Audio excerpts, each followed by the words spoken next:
Many thanks for your company. Now, police officers have been deployed to the New Times Corporation as staff lockout Carol Annan, the managing director, again on their second day of demonstration. They insist she's been relieved of her position. The demonstrators, clad in red, are drumming and chanting in front of New Times Corporation. Matilda Pemegan was there for Joy News. It's been agitations from workers here at the New Times Corporation. On Monday, they laid down their tools in protest of what they describe as managerial incompetence and working under very poor conditions. Today, Tuesday, we are here to find out things for ourselves, to find out whether or not the workers are back in the newsroom. We'll be going in there to check, but right at the premises, right in front of the entrance to the New Times Corporation, you find this barricade here, and then this inscription on the gate saying that no board members should enter the yard. Things for ourselves.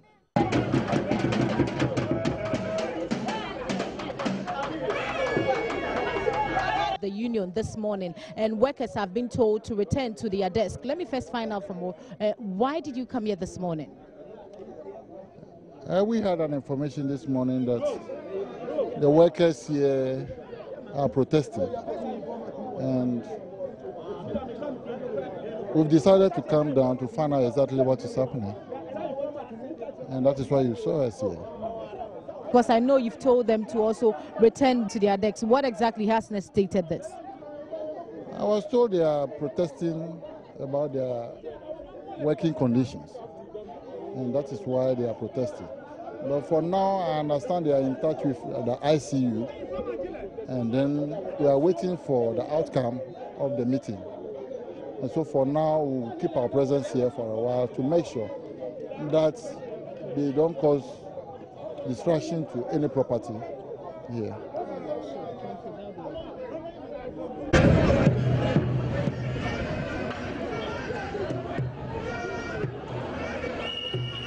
So I have with me the chairperson for the PMSU.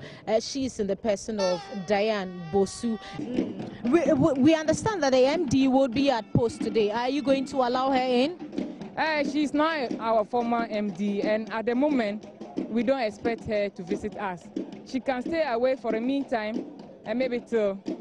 When you say she's your former MD, what exactly do you mean? Actually, workers yesterday made it clear that they don't want to work with the managing director. But it is not in your place to describe her as their former MD. It's supposed to come from government. She's supposed to work with the people, and the people say they can't work with her. So definitely, she has no one to rule over or to give orders to. We are getting information that the current board has been dissolved. How true is that? I actually heard that too on Nkrumah. I actually didn't listen to the news. And if it is true, I think it is in the good interest for workers, and that workers are looking forward for better things for New Times Corporation. But has there been any official communication as to whether or not indeed this board has been dissolved? We haven't received any letter formally from the government or any entity, but we have trust in any news that has been put. Just as you trust us, we trust the media, and we believe that what was put before us is the fact and the truth. From one demonstration to the other, unemployed nurses have been picketing the Ministry of Health. Maxwell Agbagba was there this morning and reports the nurses are determined to stay there until their issues are resolved. Robert Kujo, head of public relations at the ministry, also spoke to us.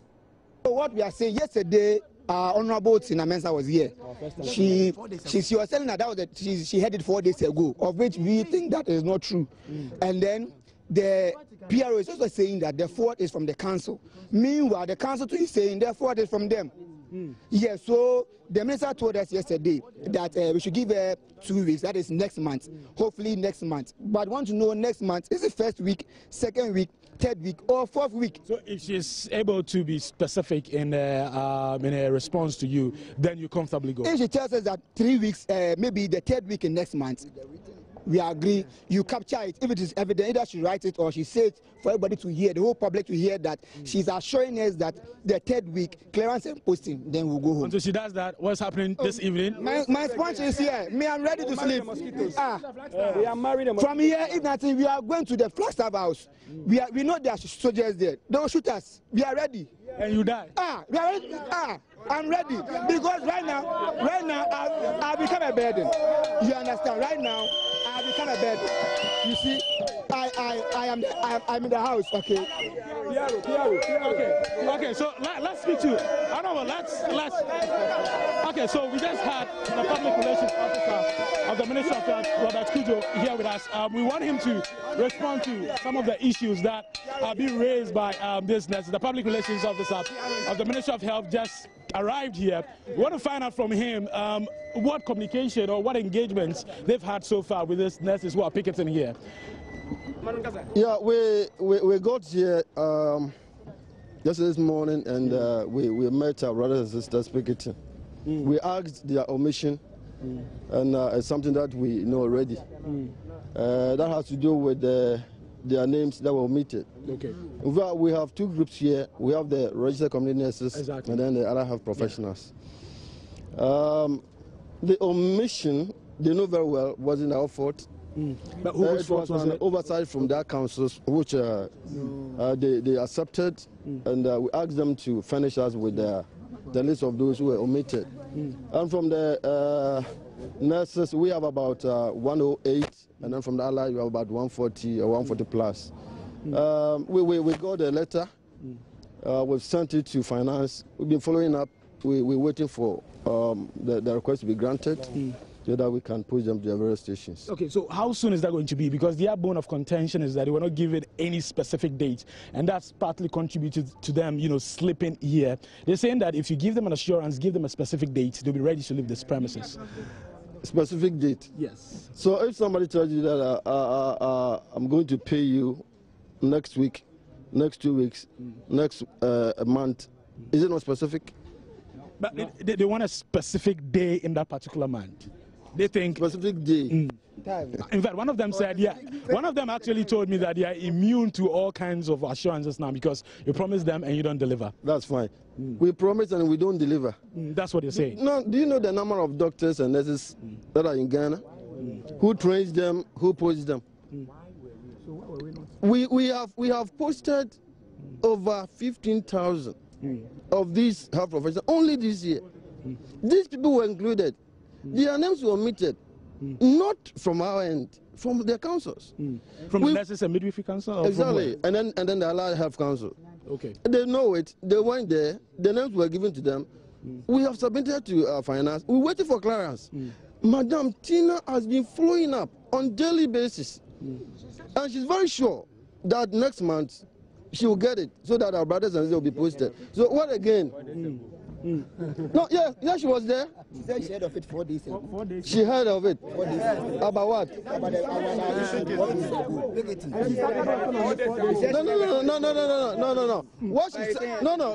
Wait. Mr. Kujo, let me find out from you. So, no, let me clear this. Okay. What Madam Tina said was that 4 days ago, she was watching television, and she saw, I think, the leadership of this group discussing and giving an ultimatum that 2 weeks' time they'll come and pick it.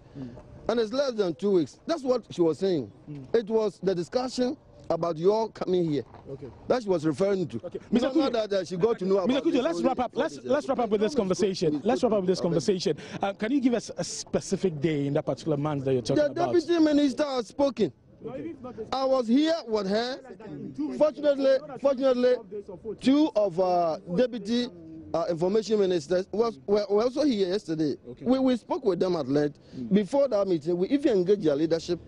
We've told them all that we need to tell them, the step that we've taken, and the assurance that we're going to get it in the next few weeks. So come next month, they'll be posted. Okay. So in 2 weeks' time, they'll be posted? I'm saying next month. Okay. 2 weeks. Okay. Well,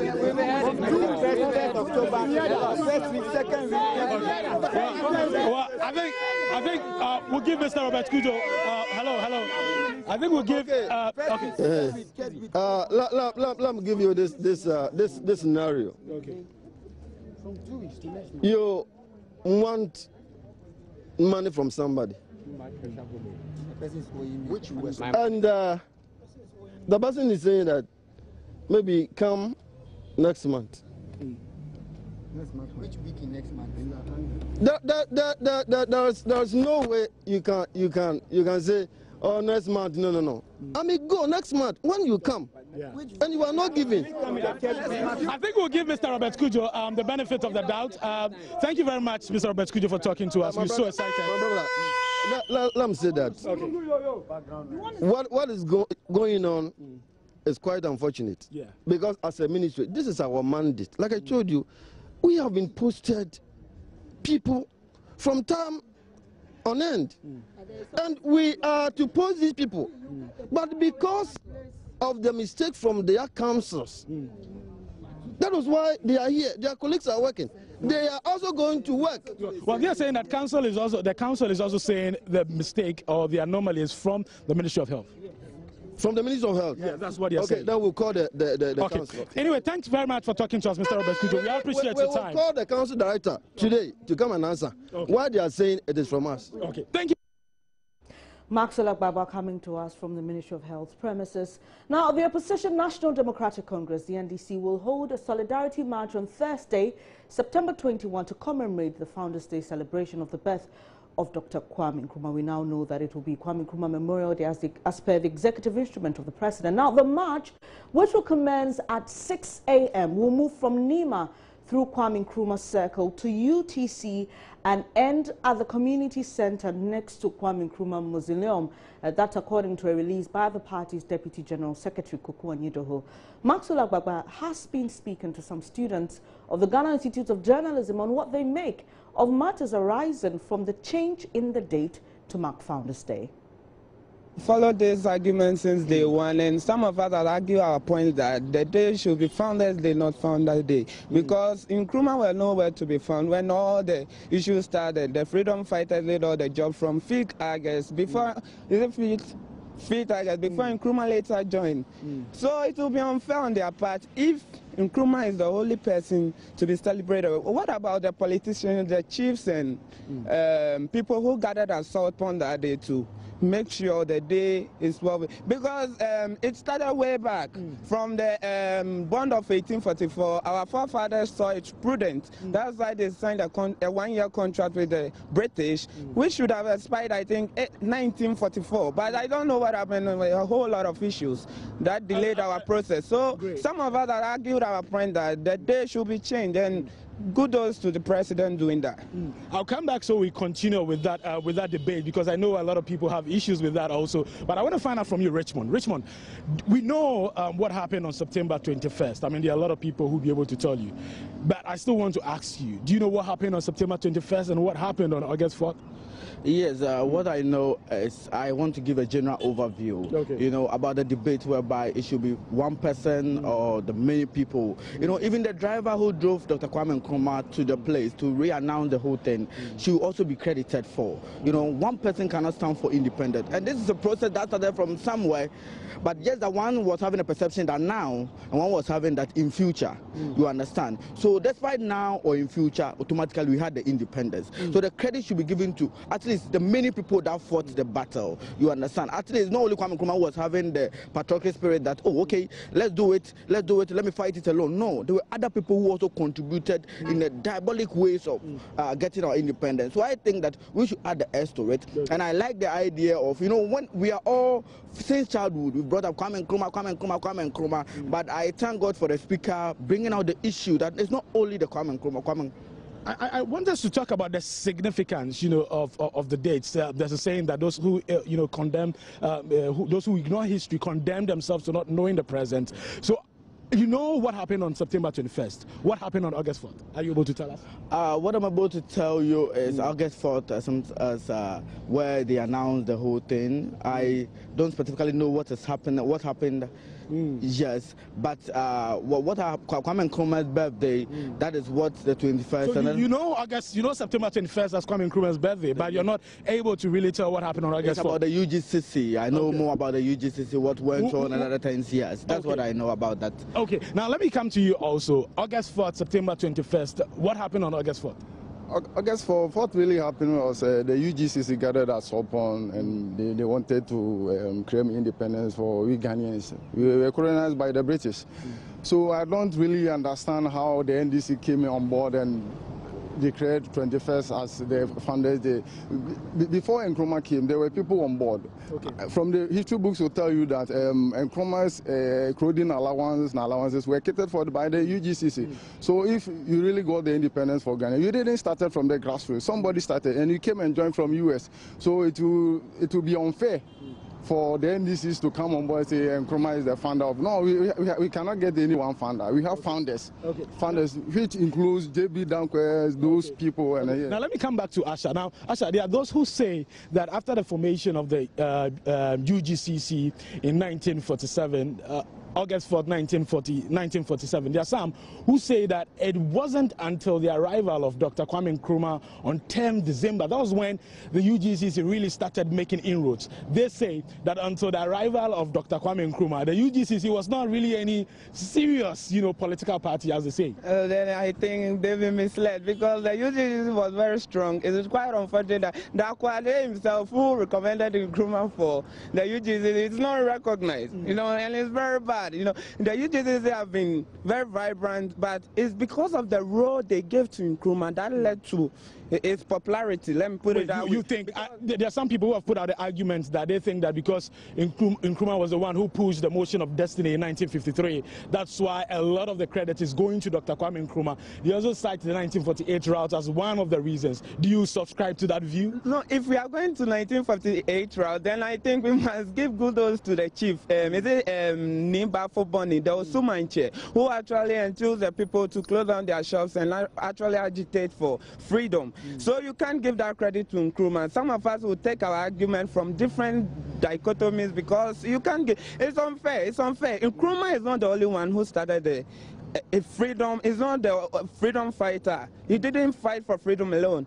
Nkrumah is fine, but he wasn't the only person. So if only we want to remember our fathers, we must remember all of them, not only one person. It will be unfair. It's just unfair if we remember only Nkrumah. Wow.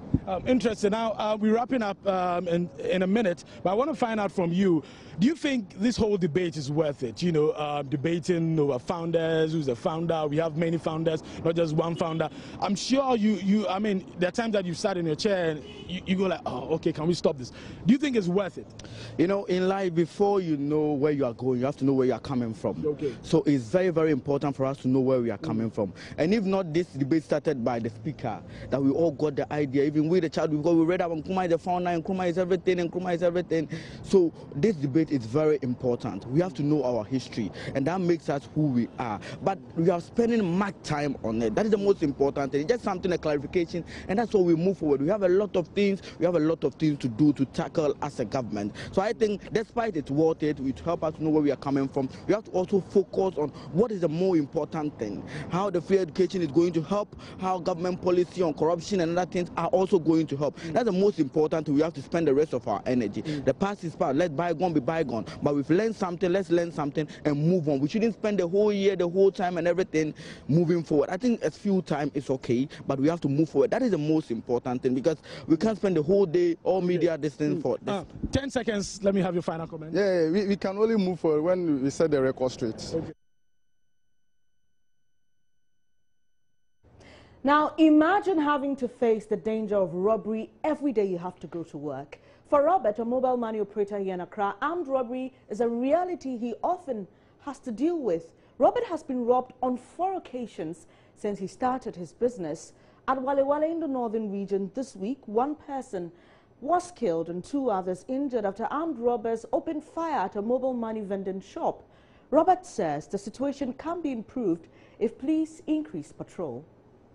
One night after closing from work, as I stepped out, I was having my bag and they attacked me. Three motorbikes with two people seated on it, each. So when they attacked me, they took my bag and they speed off with the money. Yeah. Were they armed? They were holding cutlass, big machetes, About how much were you holding that day? It was a large money, almost about 30,000. Yeah. That was the last incident. I've been attacked about some years back, 2, 3 years, 4 years. Yes. I think that was the 4th time I was robbed. 4 different times. So were they all in similar ways? Yes, they are the motorbikes. They come with motorbikes. Yeah. This is very similar to what happened in the northern part of Ghana just yesterday. Tell us, since last year, have you beefed up your security in any way? Oh yes, I've beefed up the security. Yeah. Yes. And do you think it's working? Oh yeah, it's working. It's working. Yeah, it's really working. Yeah, but only that I would suggest maybe if the police can also come in to help us, because we are doing some of the work of the banks. Although we are not doing all, but we are doing some. They can also come in to support us. We will be very grateful, because you see, we are on the target and they know we always have money. And unlike the banking close at around 5, we sometimes go ahead of 5, sometimes 6, 7. Some people also goes to, although it's not good for us to be doing at night, but because of business. You see, sometimes workers come to do business after they close. Maybe he has to send money to somebody, but because of his work schedule, he suggests to do it after 5. So sometimes we stay for those people. So the banks the police can also come in to support it. They can be patrolling around that time. Because the motorbikes that they are using to do the robbery. Yes, so if they can come in and help us with searching. Apart from the police, do you think any of the telcos you work with also have a role to play here? With the telcos, yes, I always have problem with the telcos. You see, concerning this work, it's not only about a robbery. There are so many theft incidents happening in the business. There are so many theft incidents. You know, people scam people through this mobile money stuff. Yes, and even some of the customers that comes here, and when they come here, because they know they can get numbers from here, they take numbers from here and they call those people, they mistakenly send money to them, but they should resend, you know. So the telcos can also come in and also help, because they are handling the transactions, you know, the movement of the money from one end to the end. They are handling that. So they can also help with that.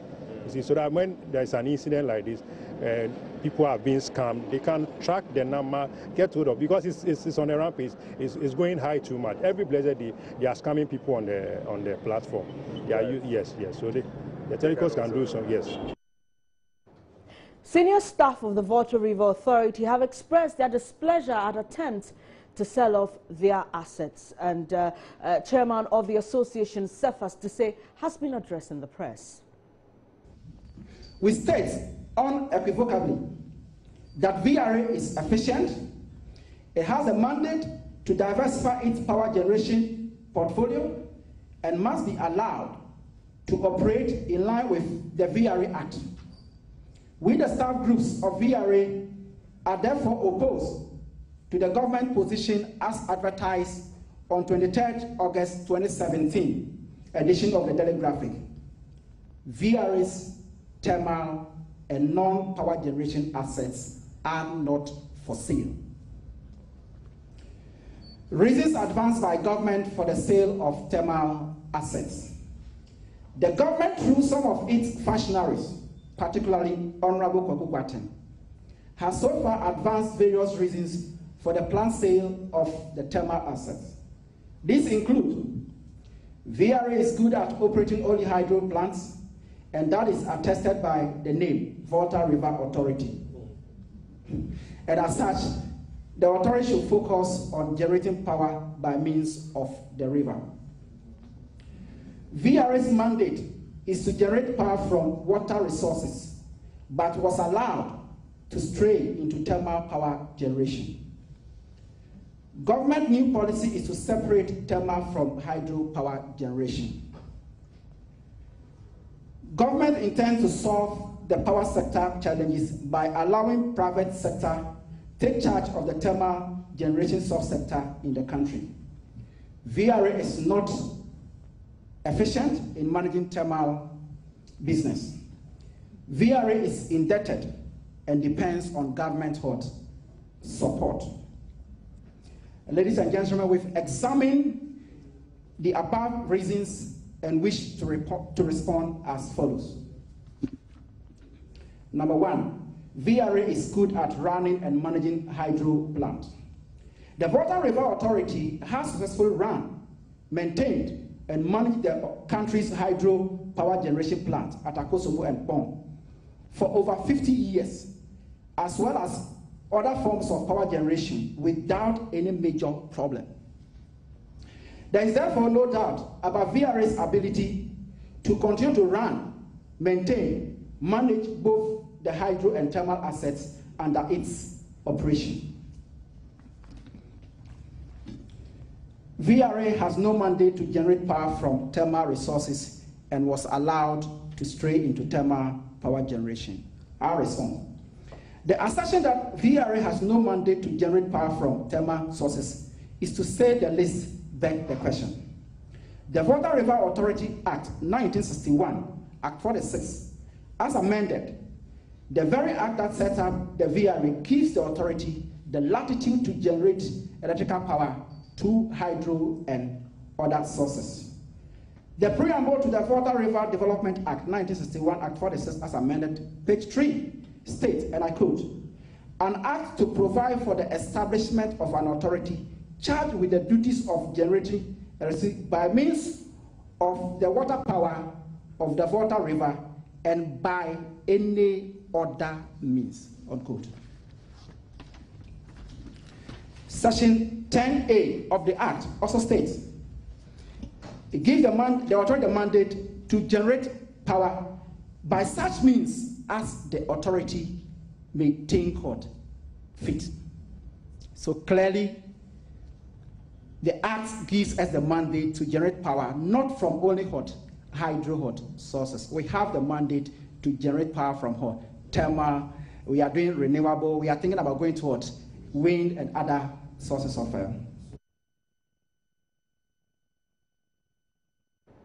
You're watching Joy News today. We'll take a quick breather. We'll be back in a moment.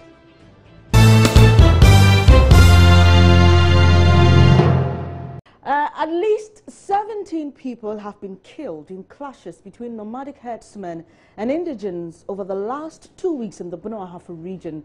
The deceased comprise 13 nomads and 4 locals. John News' Ohiming Teya toured communities including Brekum, Kintampo and Techiman, where the clashes continue to cost many lives.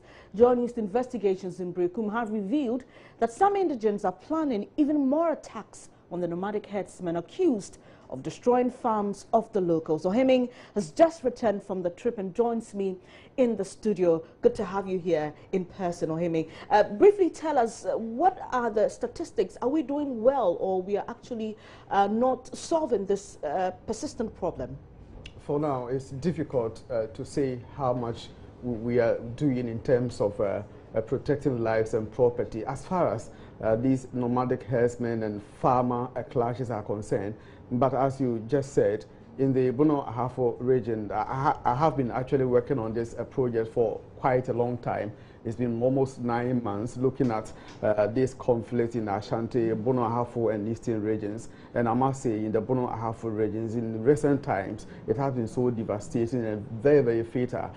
These attacks happened at Gulumpe, Kawompe, Alaji Ekura, Kunsu, Babatokuma, and few other communities. But I must say, in Kunsu, for instance, 5 people were killed, and in Gawompe, 6 people have been killed. And just Monday, 2 more people were killed. So it tells you in terms of fatalities how much we are recording. And even all these areas, I'm talking about the municipal and district assemblies and government officials who are in charge of security, and the assemblies themselves are so overstretched that they can't deal, they can't handle with such issues. Ohiming, you mentioned that you've been working on a project, and in fact, we've been showing that here on Joy News for our Hotline documentary. That's Violent Shepherds. In there, we see that the security agencies are making an effort. Have they been speaking to you about these recent statistics and happenings in the Bono-Ahafo region? Sure. In the Bono-Ahafo region, I spoke to the municipal security coordinator.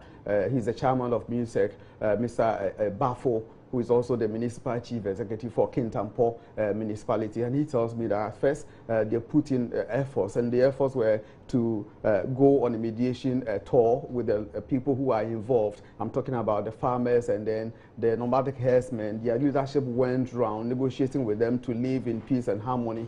But few days after these mediation talks, the clashes broke up again, and this is where we had 17 people being killed. So they said that yes, they can't continue to spend their resources on maintaining security, especially when you have police and the military presence in your locality. You have to provide for them fuel and sometimes food and accommodation and so on and so forth. So this has been eating away the assembly's chunk of resources, and they say that now it's time for central government to come in because the problem is far beyond them. Thank you very much, Ohemi. We can't exhaust it all here. We definitely will bring you more analysis in our subsequent bulletins. Ohemi Teya bringing us some updates on that case in the Bono-Ahafo region where 17 people, 13 herdsmen and 4 indigents have died in 2 weeks between clashes of herdsmen and indigents. There will bring you more, like I mentioned, in subsequent bulletins.